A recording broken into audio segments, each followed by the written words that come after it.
तारिणे निर्विशेषा शून्यवादी पाश्चात्य देश तारिणे। ओम नमो भगवते वासुदेवाय। ओम नमो भगवते वासुदेवाय। ओम नमो भगवते वासुदेवाय। ओम नमो भगवते वासुदेवाय। ओम नमो भगवते वासुदेवाय। नारायणं नमस्कृत्य नरं चैव नरोत्तमं देवीं सरस्वतीं व्यासं ततो जयमुदीरयेत्। नष्टप्रायेषु भद्रेषु नित्यं भागवत सेवया भगवत्युत्तमश्लोके भक्तिर्भवति नैष्टिकी। Srimad Bhagavatam, Canto 1, Chapter 16. How Parikshit received the age of Kali. Text 3. Ajaharashvamedham strin Gangayam bhuri dakshinan Sharadvatam gurum kritva Deva yatrakshi gocharaha. Ajaharashvamedham strin Gangayam bhuri dakshinan Sharadvatam gurum kritva Deva yatrakshi gocharaha. Ajaharashvamedham strin Gangayam bhuri dakshinan Sharadvatam gurum kritva Deva yatrakshi gocharaha. Hare Krishna. Ajaharashvamedhasthana Gangayam bhuri dakshinan Saradvatam gurum kritva Deva yatrakshi gocharaha.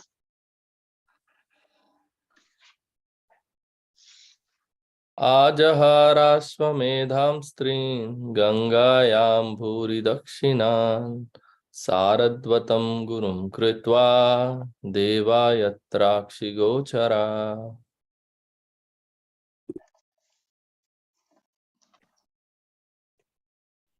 Anyone else?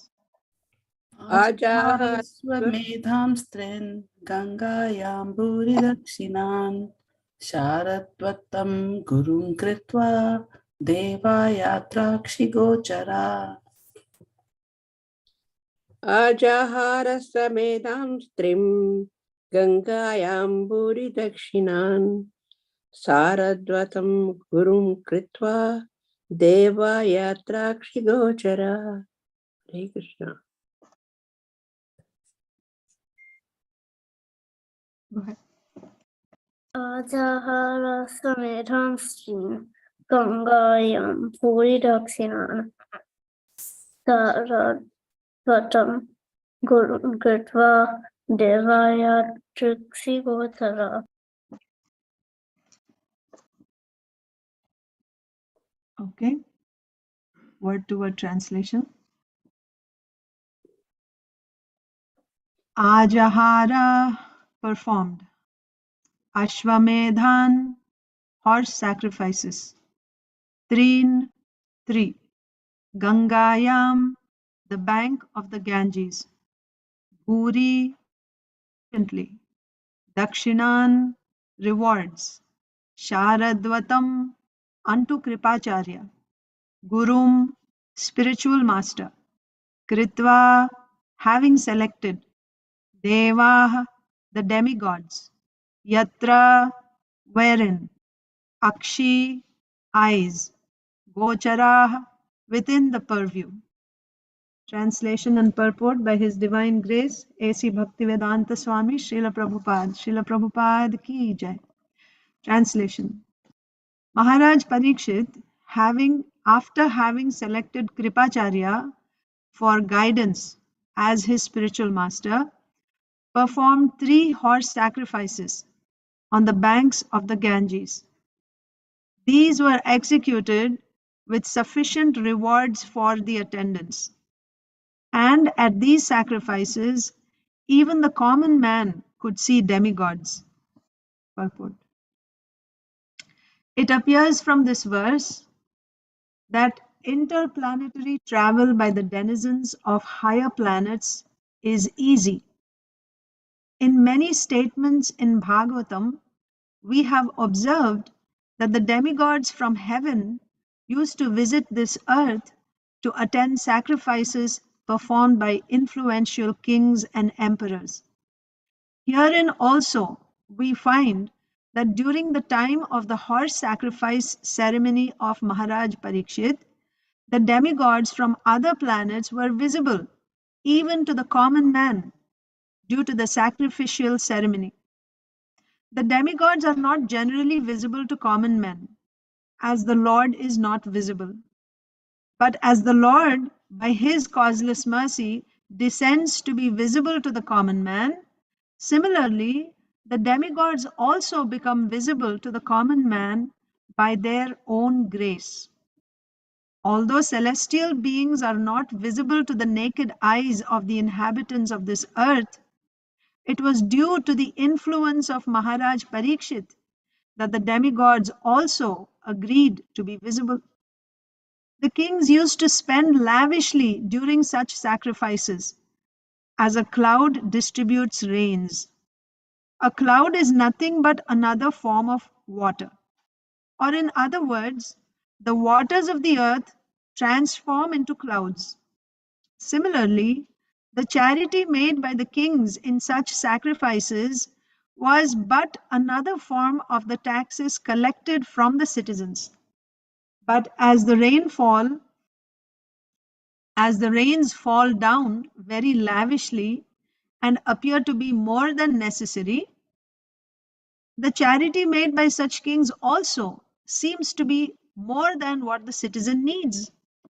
Satisfied citizens will never organize agitation against the king, and thus there was no need in changing the monarchical state. Even for a king like Maharaj Parikshit, there was need of a spiritual master for guidance. Without such guidance, one cannot make progress in spiritual life.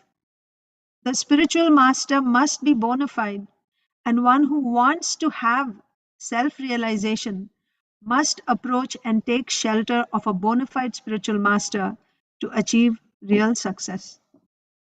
Om Ajnanatimirandhasya Jnananjanasalakaya Chakshurunmilitam Yena Tasmai Sri Gurave Namaha.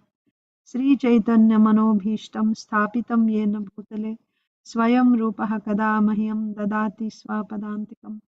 Vandeham Sri Guru Sri Yuta Padakamalam Sri Gurun Vaishnavamscha Sri Rupam Sagra Jatam Sahagana Raghunathanvitam Tam Sajivam Sadvaitam Savadhutam Parijana Sahitam Krishna Chaitanya Devam Sri Radha Krishna Padan Sahagana Lalita Sri Vishakhanvitamscha. He Krishna Karuna Sindho Dina Bandho Jagatpate Gopesha Gopika Kanta Radha Kanta Namostute Tapta Kanchana Gaurangi Radhe Vrindavaneshwari Vrishabhanu Sute Devi Pranamami Haripriye Vancha Kalpatarubhyascha Kripa Sindhubhya Evacha Patitanam Pavanebhyo Vaishnavebhyo Namo Namaha. Jai Sri Krishna Chaitanya Prabhu Nityananda Sri Advaita Gadadhar Srivasadi Gaur Bhakta Vrinda. Hare Krishna Krishna Krishna Hare Hare Hare Rama Rama Rama Hare Hare. I offer my respectful obeisances to all the assembled Vaishnavas, to the senior Vaishnavas, and seek your blessings. So this verse is from the 16th chapter of the first canto of Srimad Bhagavatam, and it is entitled How Parikshit Received the Age of Kali. So in the last chapter we saw how the Pandavas have retired, and before retiring, Maharaj Parikshit installed Parikshit Maharaj as the emperor of the whole planet Earth. Yes, and also he installed Vajra as the king of the Mathura district. So Parikshit Maharaj is the emperor. How did he rule? So that's what we are discussing. So first of all, he accepted Kripacharya as his spiritual master. So in that regard, Srila Prabhupada is saying in the purport, first we understood the exalted position of Parikshit Maharaj. How great is he? But even Parikshit Maharaj is accepting a spiritual master. Why? Now, why Parikshit Maharaj, even the Supreme Personality of Godhead, accepts spiritual master? When Krishna comes, Krishna accepted Sandipani Muni as his guru. Chaitanya Mahaprabhu accepted Ishwar Puri as his guru. Why? Does the Supreme Lord need a guru? No. But this is the system of the Lord. When we need success in our life, in any field, and certainly in the spiritual field, a guru is essential. Knowledge will flow from guru to disciple when the disciple has the qualification. Tadvidhi pranipatena pariprashnena sevaya. Yeah, he has to approach with in a very humble mood, without challenging. He has to render service to the guru.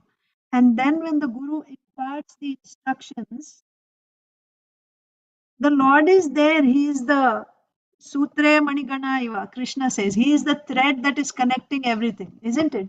So he is the thread that is also connecting the guru and disciple. When the disciple has the right attitude, then the instructions given by the guru can be actually, the disciple will realize them. He will be able to realize those instructions. If he does not have the right attitude, then even though he receives the instructions, they will just go away over the head.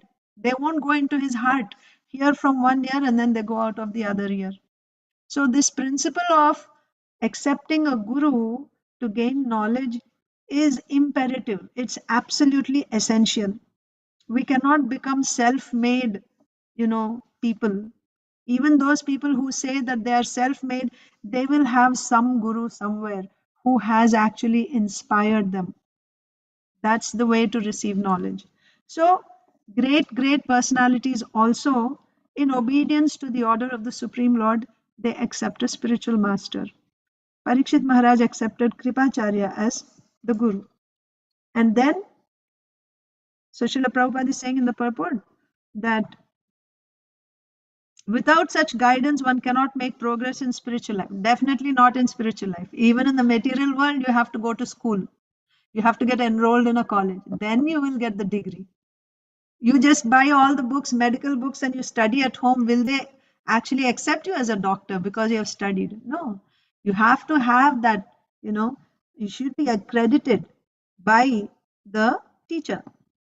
The spiritual master, of course, now can anyone be a spiritual master? The spiritual master must be bona fide. Then, so both have to be there. The spiritual master has to be bona fide. The disciple also has to have the qualification. And then, so this is like actually, the husband has to be potent and the wife also has to be fertile. And then there's a baby. Similarly, the spiritual master's instructions are there. So spiritual master needs some qualification. And the disciple also has to have the qualification. And then there is birth of realization of spiritual knowledge that will happen. So Parikshit Maharaj did that. So first Parikshit Maharaj accepted Kripacharya as guru. Okay. And then he performed 3 horse sacrifices on the banks of the Ganges. So performance of horse sacrifice, what is the significance of performance of horse sacrifice? Of course, this comes in the Karma Kanda section, performance of horse sacrifice. But in order to perform one Ashwamedha Yagya, what does it mean? Only the emperor can perform Ashwamedha Yagya. The system is, he will release a horse and the horse will run all over the planet Earth. It'll just wander on its own. It'll go to every different kingdom.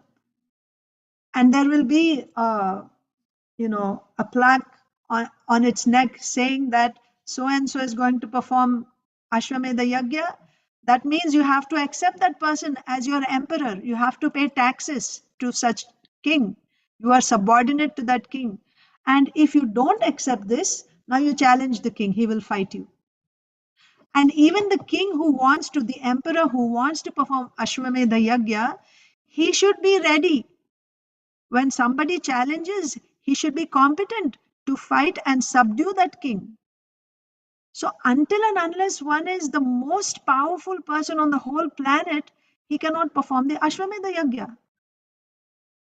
And like this, Parikshit Maharaj performed 3 Ashwamedha Yagyas. How powerful was he?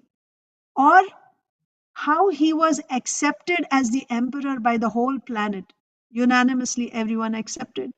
Or they were forced to accept. Even if somebody, let's say, if somebody challenged it, then they were subdued by him. So he was powerful enough to do that. It is said that Lord Indra performed 7 Ashwamedha Yagyas. But, Parikshit Maharaj also wanted to perform 7 Ashwamedha Yagyas. But then there was, I read this in Srila Prabhupada's class that he gave. But the point is about Ashwamedha Yagya. Ashwamedha Yagya is not a small affair. It is a very costly affair. Even the king of the demigods, Lord Indra, performs Ashwamedha Yagyas. Then what to speak of, the emperor of the earth planet. It's a very costly affair, and it actually proves the supremacy of the emperor. So Maharaj performed 3. A significant thing is during these yagyas, the demigods from the heavenly planets, they would come to participate in this yagya. And even ordinary people are able to see the demigods. So now some people in today's world can challenge, because I'm not able to see demigods, I will challenge, I will say, I will just, reject the history, saying that, oh, these are just mythological stories, right? Who has seen demigods? Have you seen? Have you seen? Nobody has seen demigods. But here it is said they were seeing demigods. So if you are challenging that I have not seen, therefore they have not seen, here the question comes, what is your qualification? Do you have the qualification to see the demigods? So back then, even ordinary people were able to see. How is it? Yes, it is not necessarily by their merit, but they had a ruler like Parikshit Maharaj. By the power of, just like, one pure devotee can establish Krishna, invite Krishna to come and establish 108 temples all over the world. Is it by the power of all of us that Krishna has agreed to come? It was the power of this pure devotee. And it is our great fortune that we have come under his shelter by his causeless mercy. And we are tasting the fruit. It is by his hard work, right? He has produced the fruit and he's just handing it to us. So similarly, Parikshit Maharaj is such a qualified Vaishnava, such a qualified emperor and Vaishnava, that even the demigods felt obliged, they felt honored to come and participate in his Ashwamedha Yagyas. And when they came, by their causeless mercy, they even revealed themselves to everyone, ordinary people. Srila Prabhupada is giving the example, he's comparing this to the Supreme Personality of Godhead coming down to this earth and performing his manifest pastimes. Ordinarily, nobody has, with these, charma chakshu, right, fleshy eyes, we cannot see Sachidananda Vigraha. We can only see matter with material eyes. Nevertheless, when Krishna appeared, even those who are not devotees were able to see Krishna. They saw his transcendental form. It's not that when he appeared, he accepted a material form, therefore everyone was able to see. No, he came in his self same form, transcendental form. but everyone was able to see. What is their qualification? How were they able to see? They were able to see because the Lord, by his causeless mercy, revealed himself. He allowed them to see him. So similarly, uh, the demigods, they allowed themselves to be seen even to the ordinary persons. Why? Because of Parikshit Maharaj. That's the point Srila Prabhupada is making here. Because of Parikshit Maharaj, because of his qualification, that the demigods actually came. They were obliged, and they even revealed themselves to all the people. One more thing is, when such costly yagyas are performed, there is vast amounts of wealth that is distributed. It's given as dakshina to the priests, to the brahmanas, and to the people in general. Whoever attended these yagyas, they were given lots of gifts in the form of gold. What to speak of, sumptuous prasadam, that is always there.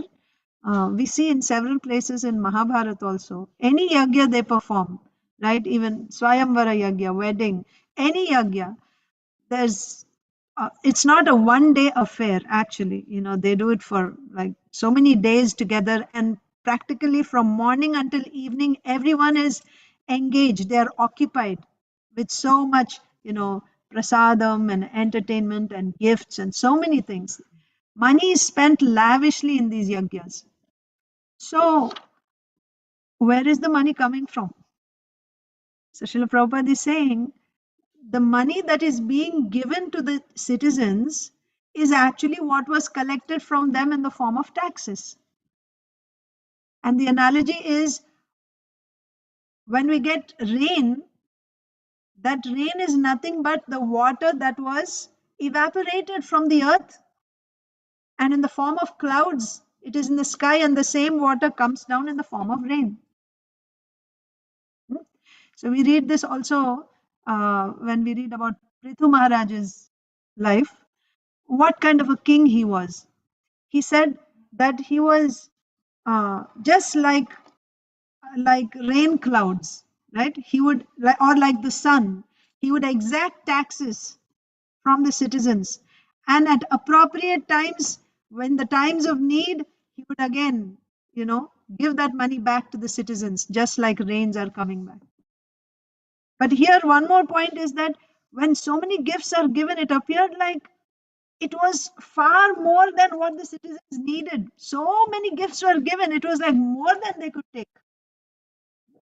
So it's just like when it rains, it appears like so much water, right? Even when it snows, so much snow, so much water.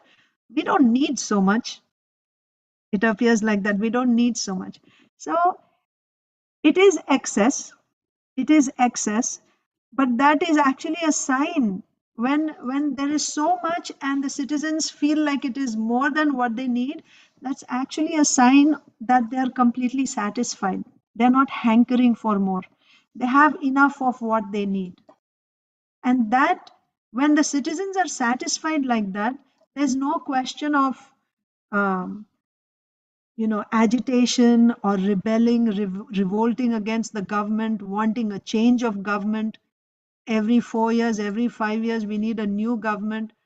All that is not needed because they are completely satisfied. Therefore, the whole life of the king, he would remain the emperor, and the citizens would be very satisfied. Of course, the condition is what kind of a king he is. Like we saw in the past two verses, Parikshit Maharaj, although he himself was a pure devotee, he was always guided by these self-realized sages according to the scriptures. He was obedient to them, and he ruled the kingdom according to the instructions given by these sages from the scriptures. So we cannot compare that government with our government today, because we are not following the Shastras in ruling. Srila Prabhupada even said that you keep changing, you come up with new rules and regulations. And then after some time, this is not working, you remove this and you come up with some other rules. And some other group is not agreeing with this, and then they fight against it, right? Prabhupada said all rules and regulations are already laid down in the Shastra by our sages, and they're good for all times. So we should be guided by those sages who understand the application of these Shastras. And what is the, how do you judge? How do you, what is the indicator that we are following everything nicely? It's a good government. The citizens will be satisfied. They will be satisfied. That is the indication, which is the case when Parikshit Maharaj was ruling. The citizens were very much satisfied. So that was today's verse from Srimad Bhagavatam. Today is also the disappearance day of um, Srila Madhvacharya. Today evening, we have a class at the temple on this topic. So His Grace Prananath Prabhu will do a wonderful job speaking on that topic. But those of us who are not able to attend in the evening, I'll just touch on a few points.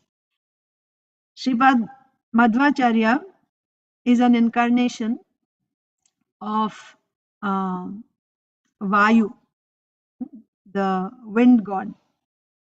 And so the other sons of Vayu are Hanuman and Bhimsen. So actually, Madhvacharya has in his lifetime exhibited the attributes of all these three personalities: the quality of Vayu, of Bhimsen, and of Hanuman. At different times, he has exhibited these qualities. And he was right from his birth, actually. He was like a superhero, right? Extraordinary. He's superhuman.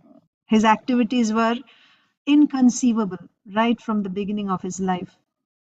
So we know that there are 4 Vaishnava Sampradayas, bona fide Vaishnava Sampradayas.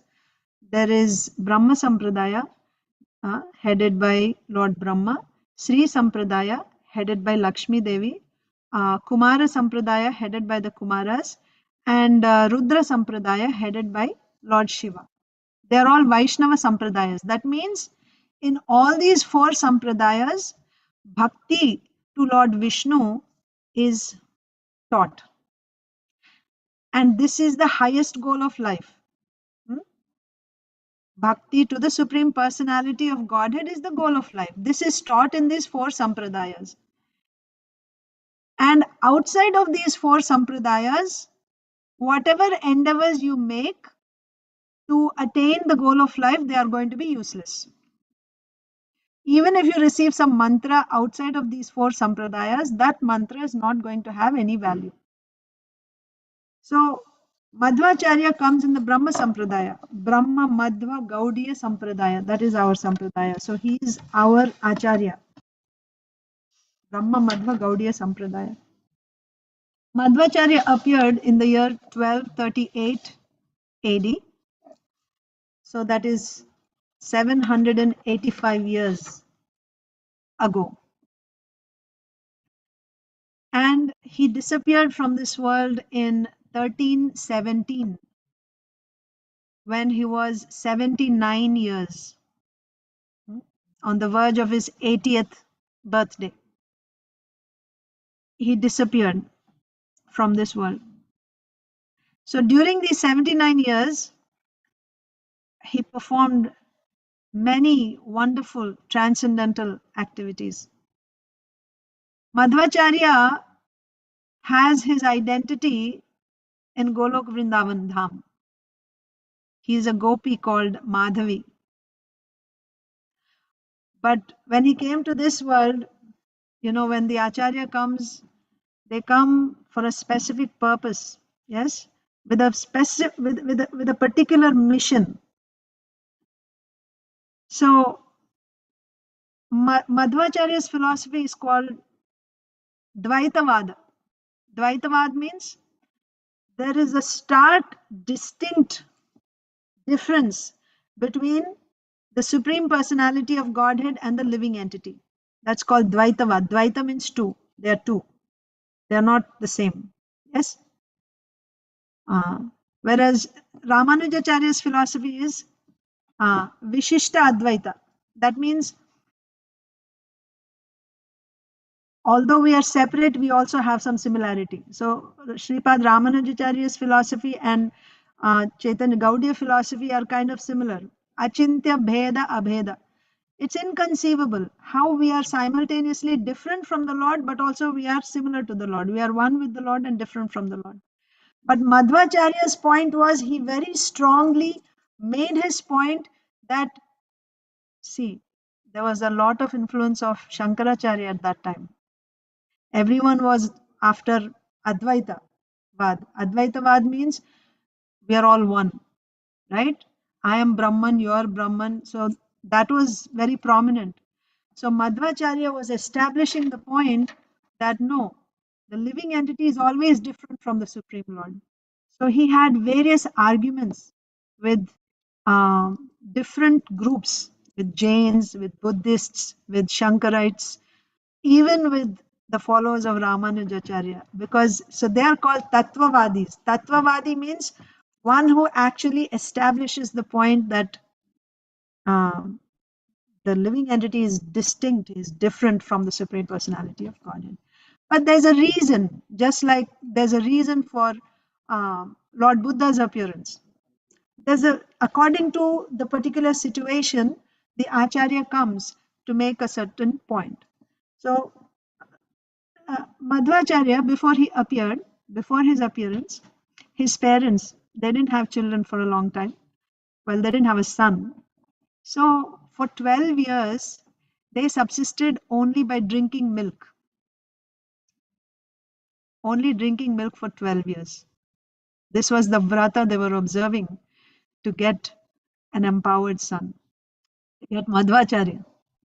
So once during a festival, so where did Madhvacharya appear? He appeared in a village called Parjaka Kshetra, right? Parjaka Kshetra. This is a village near Udupi. And his father's name was Madhya Geha Bhatt, a very qualified Brahmana, very scholarly Brahmana. And so his father and mother wanted a son, and they would always go to this temple, Ananteshwar temple. Once during a festival, a big festival, when many people were gathered there, the priest got onto the podium and he made an announcement that by the will of the Supreme Personality of Godhead, very soon an incarnation of Vayu is going to appear in Udupi. And soon after that, Madhvacharya was born. And he was given the name Vasudeva. And taking this newborn baby, the parents went to the temple to get blessings of the Lord, to thank the Lord, to get blessings of the Lord. So on the way back from the temple, one person, one of the attendants, associates, was actually attacked by a Brahma Rakshasa, a ghost, a Brahma Rakshasa. And as soon as this little baby's lotus feet, right? This person who was haunted by this Brahma Rakshasa, as soon as Madhvacharya's little baby lotus feet were touched, right, to the head of this person, that Rakshasa vanished, went away.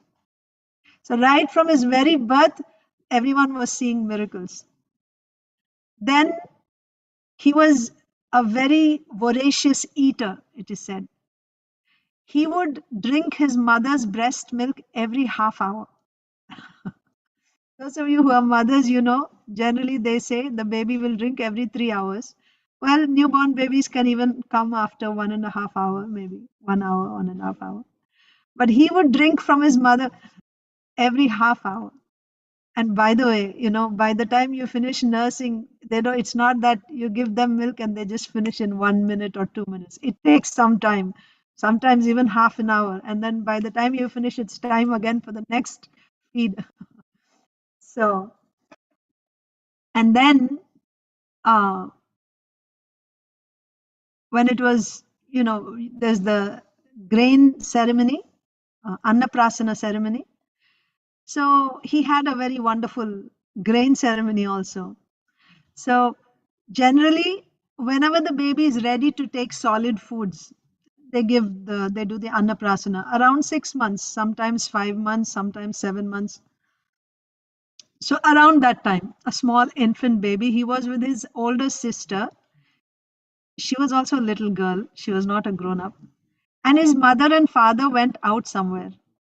And the baby was crying because he was hungry.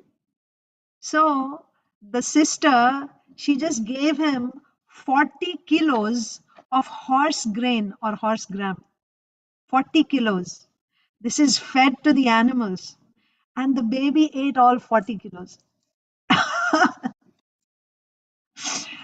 That's the appetite of, Vasudev. And as he was like 3 or 4 years old, and the parents went to attend a wedding. And I have had this experience. Maybe some of you may have also had it. When you go to weddings in India, children get lost many times. Yeah, many times. So this little boy, 3, 4 year old boy, he got lost. The parents were worried. So many people, they were looking around. What happened? What happened? They couldn't find him. And then he came back after a long time. He just came back on his own. And they said, "Where were you?"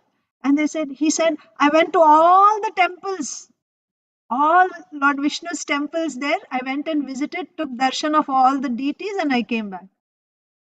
How did you go? He's only 3 year old, 3 or 4 year old. How did you go? Lord Vishnu took me. He called me and he took me to all these temples to take darshan. So there also we see personal associate of the Lord. And another incident.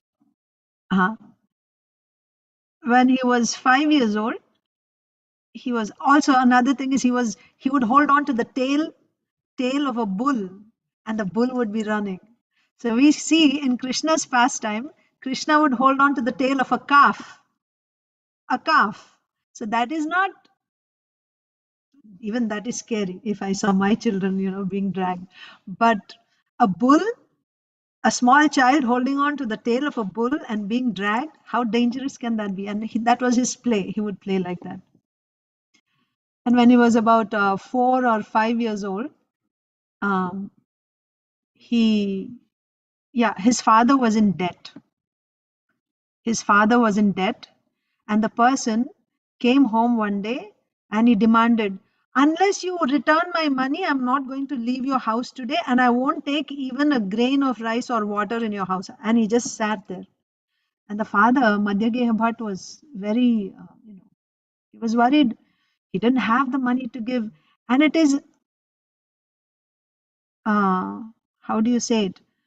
It's not nice to be in debt, isn't it? You feel very, very, it's a great insult actually to be in debt and not being able to pay. And when the person demands from you, it's very, very humiliating. So Madhyageha Bhatt was in great distress, and the whole family, the man was not going. He was just sitting there at home, and they offered something to eat. He wouldn't eat anything. He would just sit there. So little Vasudev, he just went to their courtyard. There was a tamarind tree. He picked a few tamarind seeds and he came back and he said, "I am going to repay my father's debt to you." And he opened that man's hand and he put some tamarind seeds. This pastime is actually told by Srila Prabhupada. When the man, of course, he was completely moved seeing, this little child, coming, with the intention of repaying the debt. So he's giving some tamarind seeds. But those tamarind seeds actually turned into gold coins. Srila Prabhupada said this. And then the man actually went away. His debt was cleared, right? Madhyageha Bhatt's debt was cleared. He went away. When he was 5 years old, he got Upanayana. Upanayana. So, like, you can start your studies. And after that, he would go to school, Gurukul, with a teacher, but he would not sit in the classes. He would not. He would be like somewhere here and there. He wouldn't look like he's attentively hearing in the class. Always like appeared like he was procrastinating. He was not attentive in the class. So the teacher would get quite you know um, you know annoyed. Yeah, annoyed with him. So then he would say, "You ask me whatever you have taught, I can tell. Okay." All the shlokas, whatever the teacher taught, very fluently he would recite. And he would even recite those shlokas which were not yet taught. The future classes also, he would recite everything. So the teacher became dumbfounded. And once the teacher's son had a very severe headache, and it is said that Vasudev just went and blew in his, like that, in his ear, and the headache disappeared, like that. So when he was about 9 years old, he went looking for a guru, and he met with Achyuta Preksha. Achyuta Preksha is a follower of Shankaracharya. He was a very learned scholar and a very devout follower of the Shankara philosophy. And Madhvacharya accepted him as his, I'm sorry, now he's Vasudev. He accepted him as his guru. So he would, study under him. But he would never accept the impersonal explanations given by his guru. He would give the right explanations. So much so that the guru, at one point later in life, accepted his disciple as his guru, because his siddhanta, he was more fixed in the siddhanta. His siddhanta was higher. The disciple's siddhanta was higher, conclusions were higher compared to his own. So he actually accepted his own disciple as his guru later on. So when he was 11 years old, Vasudev decided to take sannyas initiation. He wanted to take sannyas. His parents resisted like anything. He was the only son. They had a daughter, older daughter, but he was the only son. They said, "No way. We're not going to give you permission to take sannyas ever." So he tried in so many ways. He explained they were determined. They wouldn't give him permission to take sannyas. And you cannot take sannyas without getting the permission. So then he said, "All right. So your concern is that you don't have another son. What if you get another son? Then you will allow me?" So they said, "Okay." So then Madhvacharya said, "I'll stay in my guru's ashram. I won't come home. But only when you get another son, then I will accept sannyas." So the father went home, and by divine arrangement, soon after that, his wife became pregnant and he had another son, another baby. So now Madhvacharya said, Vasudev said, "So now you give me permission to take sannyas? You have another boy?" "No, no, we cannot give you permission to take sannyas."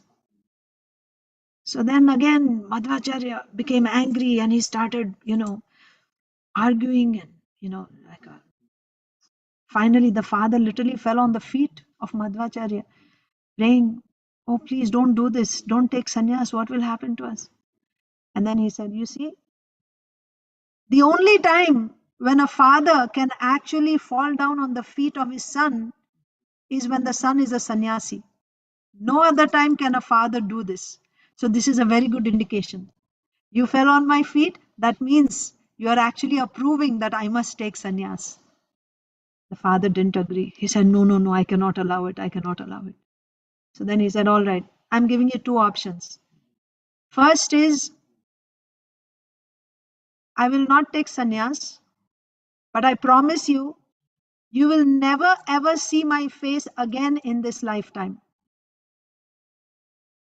Second option, you give me permission and I will take sannyas and I will come and visit you from time to time. You will see me." They didn't have a choice. They had to agree. So then at age 12, Vasudev took sannyas and he was given the name Purna Pragya. Purna Pragya. The teacher, Guru, was so attached to his disciple that he wouldn't let him leave him. He wouldn't even let him go to the Ganga. You see, they're in south, right? This is in Karnataka, South Karnataka, Udupi. That's where he was situated. So the Guru Achyuta Preksha would not let his disciple even go to Ganga because the separation was difficult for him to bear. So I believe once in every, how frequently I don't know, but he would actually by his power cause Ganga to come to the south. How frequently was that?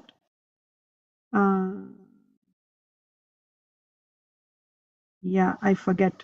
Maybe if Prannath Prabhu knows. But he would actually cause Ganga to come to the south where they were once in a while to take darshan of Ganga, like that. And the Guru was so pleased with his disciple, he named him Ananda Tirtha. He gave the title Ananda Tirtha. Ananda Tirtha. Tirtha means the place of pilgrimage. This personality is himself a place of pilgrimage. And what type of pilgrimage? Ananda, blissful place of pilgrimage. Ananda Tirtha name was given. So there are many, many more pastimes of Madhvacharya. If you want to hear more, you should come to the temple today evening and listen to the class. Prabhuji will speak. If there is any questions or comments, we can take now. And there's many important pastimes that will come up after this also. Is there any comments, questions, or discussions? Anybody has questions, please just, Kalpesh Prabhu, go ahead. Hare Krishna Mataji. So thank you for this class. Please accept my humble obeisances. Speaking about the spiritual master topic and about this sampradaya as you mentioned. So two things. First is spiritual master. Can spiritual master be accepting the marriage institution? That's number one. And number two, regarding this sampradaya, four sampradaya. Outside those four sampradaya, you said mantras, right?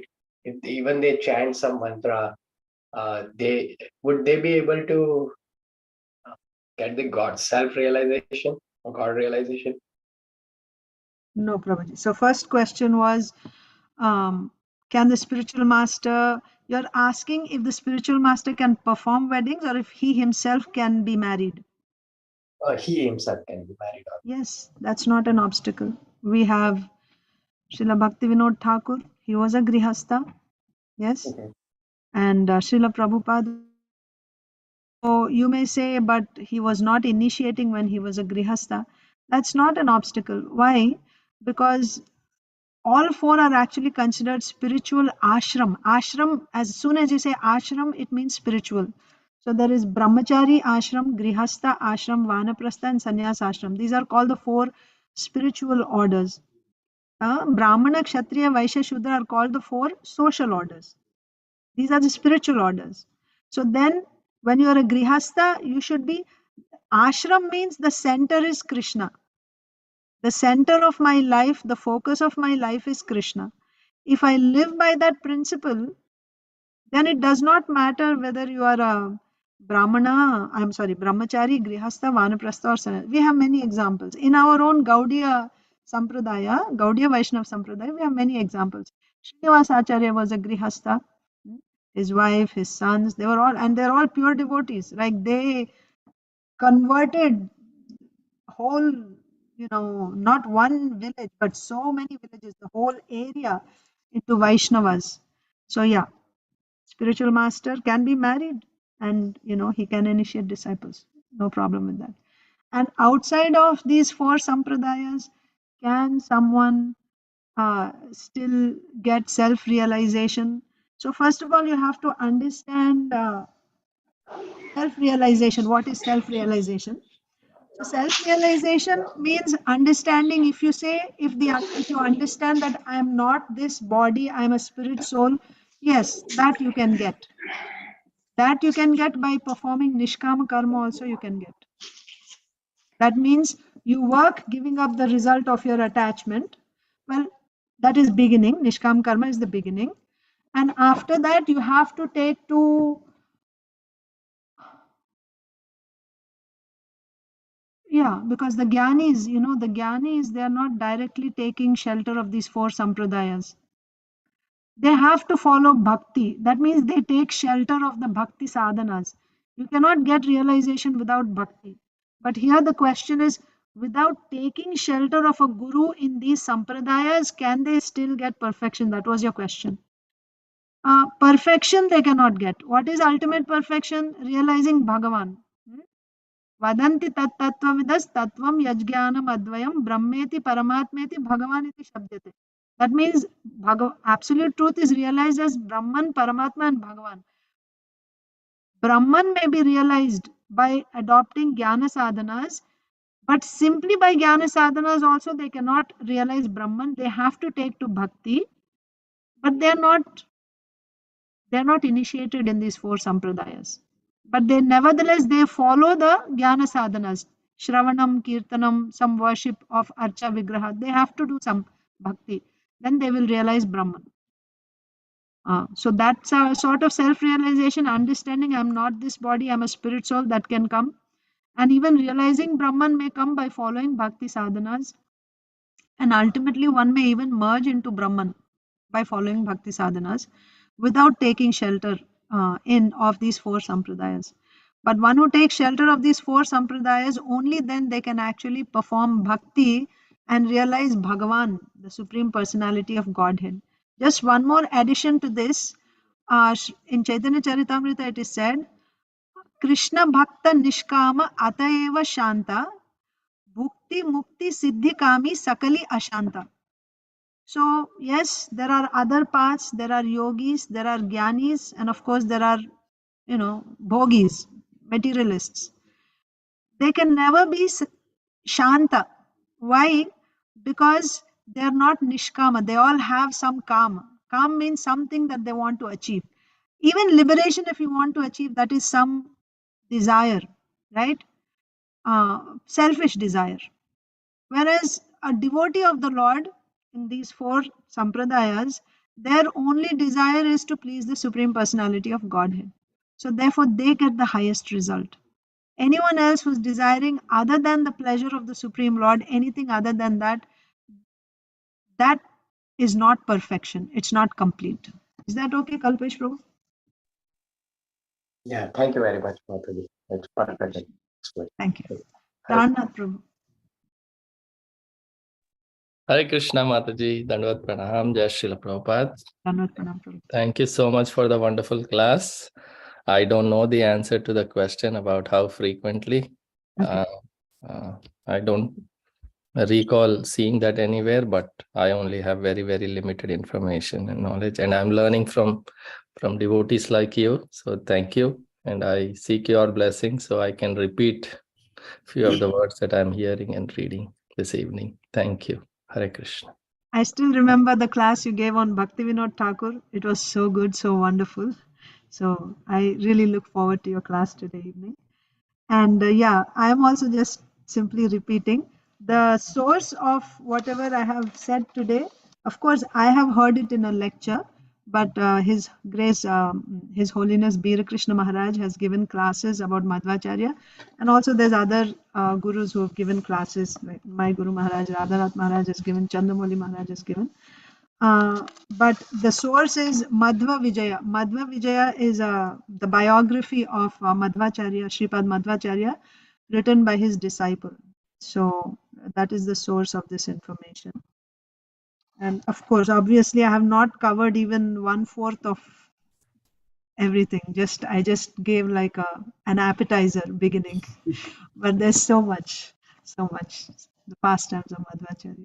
So yeah, thank you. Hare Krishna Mataji. Yes, Mataji. Because I'm the wonderful host of this Zoom, I'm not able to raise my hand, so I'm just butting in. You were saying that Madhvacharya had qualities of Vayudev, Hanuman, and Bhima. Yeah. I don't know if I was not paying attention, but the qualities you described, him eating, having a heavy appetite and all, that was Bhima. Yeah. what qualities, first of all, I don't know if I even know what qualities Vayudev has. Hanuman a little bit. So can you please just tell? Sure, definitely, Mataji. So, as Vayudev, one thing is his mother, when he was a small child, she would call him, she would be worried, right? He would be far away and he would be calling Vasu, Vasu, Vasu. He would be like 1 kilometer, 2, 3 kilometers away. But wherever, however far he was, instantly, as far as his mother would call him, he would jump from that place and he would be in front of his mother. How, like 3 kilometers away, just one jump immediately. As soon as he says, she calls out and he's right in front. That is Vayu's, wind can travel. There are other instances, when Madhvacharya, he wanted to write commentary on Bhagavad Gita. So then he first wanted to take the he wrote the commentary, and now he wanted to show it to Vyasdev. Vyasdev is the author, isn't it? So he wanted to show it to Vyasdev and get his stamp certification that yes, this is authorized. So he started going to Badrinath, right? So there are different levels of Badrinath. There is Upper Badri and different places. So the Upper Badri, where Vyasdev is always residing, it is not accessible to any human being. It's very high in the Himalayas. Nobody can go there. I mean, even if you tried, you would just die on the way. He was literally running. He was going up. So he went with some of his disciples. He stationed them at a lower place. And he said, you stay here. I will go meet Srila Vyasdev and I will come back. But one disciple, Satyatirtha, he was very enthusiastic and very, attached to his spiritual master. He decided to follow him. And he started going. But very soon he was so exhausted. He was practically on the verge of death. He had already crossed a lot of distance away from where all his other god brothers were stationed. So there was no way that he could go back. And he was not able to keep up with Madhvacharya because he was running like wind. He was just going enthusiastically. And he was not able, and he didn't know what he would probably die there. So when Madhvacharya turned around and looked at the plight of his disciple, he simply waved his hand like that. And then immediately it was as if by wind, he was carried from that spot to back to the tent where all the other god brothers were seated. That is one of Madhvacharya's, where he exhibited his attribute as Vayudev. And one more is when how the deity of Udupi Krishna manifested. So Madhvacharya was there, in his mutt, and there was one boat or a ship, that was being tossed by the wind. And the merchant who was he was actually coming from Dwarka on the ocean. And he was on the boat was about to sink.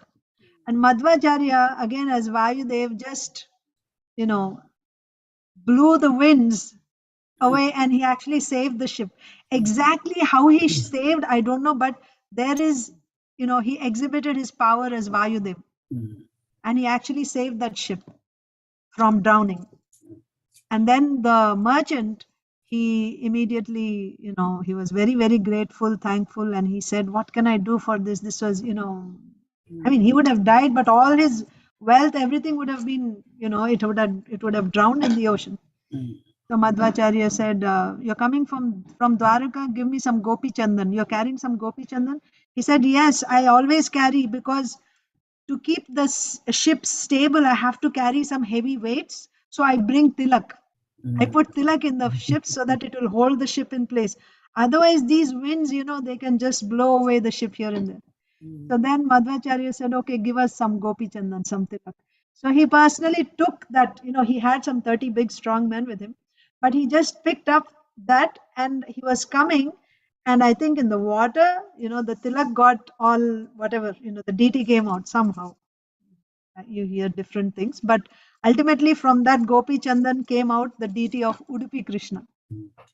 And after when Krishna manifested, then his attendants, really strong 30 men, he asked them to bring the deity to the ashram. And they were not able to pick up. 30 strong men were not able to pick up because Krishna wanted to be picked up by his devotee for whom he had appeared. So then Madhvacharya said, all right, you move. And then he single-handedly, he just picked up and he walked to the temple. That's one pastime of Vayudev. And about Bhimsen, yeah, he was very much into martial arts. Madhvacharya was into martial arts. So much so that he would be wrestling with his disciples. The disciples had to wrestle with the Guru. And also he would take them on parikrama to Hastinapur. And there he wrote commentary on Mahabharata, Tatparya Nirnaya. And there you will see the presentation of Mahabharata is in first person, as if the person who is there is speaking. Someone seeing it happening right there is speaking. And when he took his disciples to Hastinapur, he would tell them so many stories which you don't find in Mahabharata, because he's Bhimsen. He was there. He would tell so many details which you won't find in other places. And he even took them to a place in Hastinapur. He dug the earth and he took out Bhimsen's gada and showed them. And again, and he put it back and he buried it and they left. And then he took them to Kurukshetra. And there also he told them so many things that happened during the battle, which only he knew as Bhimsen. So like this, we see him exhibiting the power of Bhimsen. Hanuman also, well, Hanuman is a great devotee of Lord Ramchandra. Madhvacharya, we all know that his deity is Udupi Krishna. Did you know he also had a deity of Sitaram? This Sitaram deity was personally worshipped by Hanuman. And actually, if I didn't tell the last part, it would be a great disservice, because today is the disappearance day of Madhvacharya, how he disappeared from this world. So in the year 1317, he was sitting in the temple, Ananteshwar temple, and he was lecturing on Aitareya Upanishad. So, and while he was speaking, all the demigods were showering flowers. Everyone could see that flower petals are falling from the sky. And it covered his Vyasasana, where he was sitting. Completely, he was covered with the flower petals. And then the disciples went to move the flower petals. And when they moved, they saw he's not there, just his chadar was there. That asan, that place is still there. Today, devotees go to take darshan. And they believe that he's still seated there. But physically, he went back to his guru in Badrikashram to be with Srila Vyasdev, it is said. But he's also there guiding everyone. That's what happened on this day, 785 years ago, the disappearance of Sripad Madhvacharya. Thank you very much, Mataji. That was wonderful. And actually, your class on the Bhagavatam shloka also was really, really nice. I'm always thinking about practical applications. And I asked Acharya Prabhu on Friday when I assigned verses, it was, Krishna Kirtan Prabhu had to talk about Advaita Acharya and verse, and I thought, oh, I shouldn't have done this, because these verses have so much instruction for us. Because, we are not leaders of a country, we're not a president or anything, but still we do have a lot of responsibility as, being part of ISKCON, being part of Prabhupada's, servants. There is a lot of responsibility on us. And I feel these verses have so much guidance for us. Things that we have to apply. It's not, oh, this is Kali Yuga, this will not work. No. If we say that, then there is no point in even reading them. Exactly. Studying them. And so Acharya Prabhu said, don't worry, the next few verses have plenty of opportunities for you to get those instructions. So thank you very much. I think that last line that Prabhupada wrote in his purport, if people are agitated, that means we're not doing what we should be doing. What an important instruction for us to keep in mind how we go about our business. Whatever it is, wherever it is, any small service that we have to do, any small job that we have to do, any small responsibility that we take on, that is how we need to measure ourselves. Exactly. Yes, Mataji. So thank you very much for conveying that very nicely also. And yes, we'll put pressure on Prananath Prabhu now, and look forward to hearing from him. So we'll see everybody at the temple today, and then again tomorrow morning at 7:50. Thank you very much, Mataji. Thank you very much. Wonderful class, Mataji. Thank you. Always. Thank you, Mother Bhakti. Thank you, Prabhu. Hare Krishna. Hare Krishna. Hare Krishna. Thank you, Mataji. Very nice class. Krapa sindhubhyeva cha patitanam pavanebhyo Vaishnavebhyo namo namah. Thank you, Prabhuji. Kaivalya Prabhu. Hare Prabhu, thank you.